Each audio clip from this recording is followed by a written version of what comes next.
Bien amigos, estamos con el doctor Armando Vicente Tauro, gerente académico y director de investigación y consultoría de la Universidad del Pacífico, con quien venimos tocando desde hace varios días temas vinculados con las pymes. Bienvenido Armando, muchas gracias por estar una vez más en Hora 8. No, muchas gracias a vos y a toda tu audiencia de invitarme y poder tocar estos temas tan importantes como es la emancipación de las pymes en el Perú, para que la podamos convertir en empresas competitivas y rentables, ¿no? De acuerdo.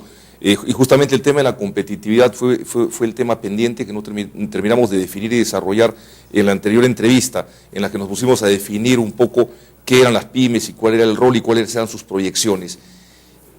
¿Cómo es una pyme competitiva? O mejor dicho, empecemos, ¿qué cosa es ser competitivo? La competitividad es la capacidad que tienen las empresas o los países, en este caso vamos a hablar de las pymes, para obtener altas rentabilidades. ¿Bien?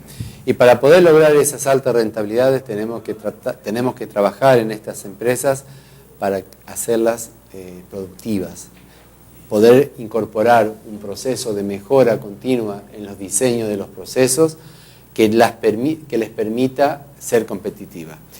Si me permitís, hoy también habíamos hablado del clúster. Yo traje un ejemplo de qué sería un clúster minero. Entonces, el clúster minero, ¿y qué le podemos ofrecer? ¿Cómo lo tendríamos que desarrollar? Primeramente tenemos que desarrollar una estrategia regional para un clúster minero, que está comprendida por una infraestructura de calidad de vida, por infancias y adolescencia, digamos, la actividad social, económica del lugar, la modernización de la gestión pública, la integración de esto dentro del Mercosur y, por último, conformamos el clúster minero. ¿Qué tiene este clúster minero? Bueno, tiene un modelo de desarrollo que es un modelo de desarrollo regional que tiene que estar compuesto por lo que dijimos anteriormente: infraestructura, modernización, la población, infancia, adolescencia y la integración dentro del Mercosur. Todo eso conformaríamos el primer concepto de un clúster minero. Si seguimos con la premisa del clúster y la herramienta de la competitividad como marco conceptual, a una mirada desde el cooperativismo o desde la asociatividad, que habíamos hablado también, que es la asociatividad, es el conjunto de empresas que se juntan para aumentar recursos de capital, recursos humanos, recursos productivos, que le permita aumentar esa producción, mejorar esa productividad y de toda manera y como manera principal mejorar la rentabilidad. Eso es competitividad, poder tener empresas rentables.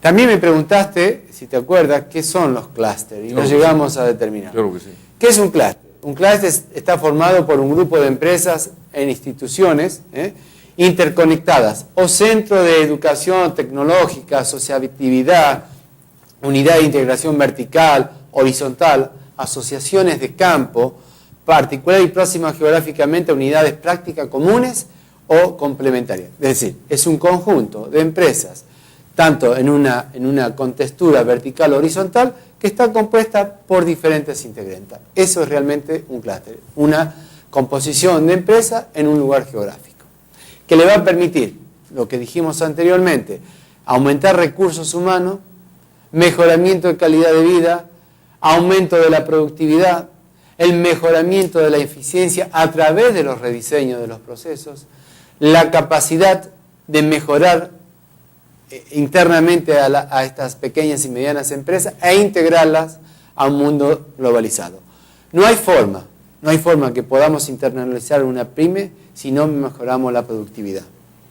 De acuerdo. Ahora, para cerrar un poco la idea de clúster, dentro de lo que es del concepto de clúster, también está incluida la parte, digamos, de la consecución de mercados. Claro, el clúster está compuesto primero por factores internos, que es el mejoramiento de la productividad, después la sociedad, la calidad de estos factores es en la masa crítica, y después los núcleos de clientes locales y también núcleos regionales o núcleos internacionales. Entonces, el clúster está conformado por un total de segmentos que desde la producción, desde la materia prima, la producción del producto, a la mejora de la calidad, al mejoramiento de la calidad de vida de cada uno de los componentes del área donde se desarrolla este tipo de clúster, hasta la integración de la comercialización.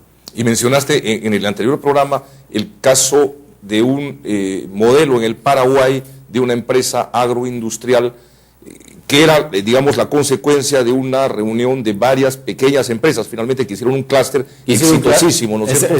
Sí, y en el programa próximo vamos a hablar sobre, por ejemplo, podemos hablar sobre un clúster en empresas cafetales, en agricultura de cafetal, por ejemplo.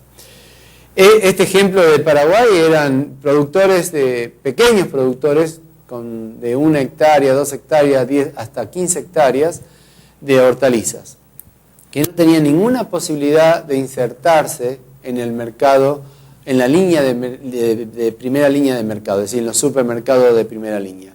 Y que la única posibilidad que ellos tenían era introducir sus productos en la venta informal, que sería en la calle, o en algunos casos también con venta informal en los mercados centrales.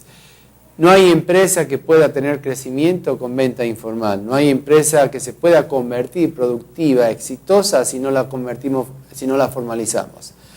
¿Qué se hizo? Se hizo un convenio de trabajo de 3 patas. Digamos, por una parte teníamos a los agricultores, por otra parte teníamos al gobierno y por otra parte teníamos a la línea de estos mercados de primera línea. ¿Cuál es la experiencia que tienen los mercados de primera línea? Bueno, le dieron el know-how. El know-how es toda la puesta en marcha de la logística, del packaging y de cómo se tenían que presentar los productos en el supermercado. Que estos productos iban a estar identificados a través de góndolas, que estaba bien específica, marcada, producto producido, en este caso, por el Perú o por el Paraguay. Después, ¿qué hacía el gobierno? El gobierno daba, no una regalía, daba un préstamo con devolución, donde montaba una planta procesadora para poder procesar, en este caso, íbamos a procesar pasta de tomates, salsa de tomates. ¿Qué sucedía con esa planta procesadora? La única condición que había para que el gobierno preste este dinero es que la planta tenía que estar manejada por gente experta o gente con conocimiento en la industria. Y la tercera parte de esto era que los agricultores, a partir de que se hacía la planta procesadora, en vez de tener ventas informales, iban a entregar todo su producto a la planta procesadora. La planta procesadora procesaba el producto final, lo convertía en un producto de calidad de supermercado, con su packaging, y sus terminaciones y sus necesidades de calidad, que en aquel momento estaban trabajando con calidad ISO 9000 y ya estaban trabajando con buenas prácticas de manufactura y con HACCP, con los requisitos que pedían para poder entrar en estos supermercados y con el packaging del requerimiento que ellos hacían.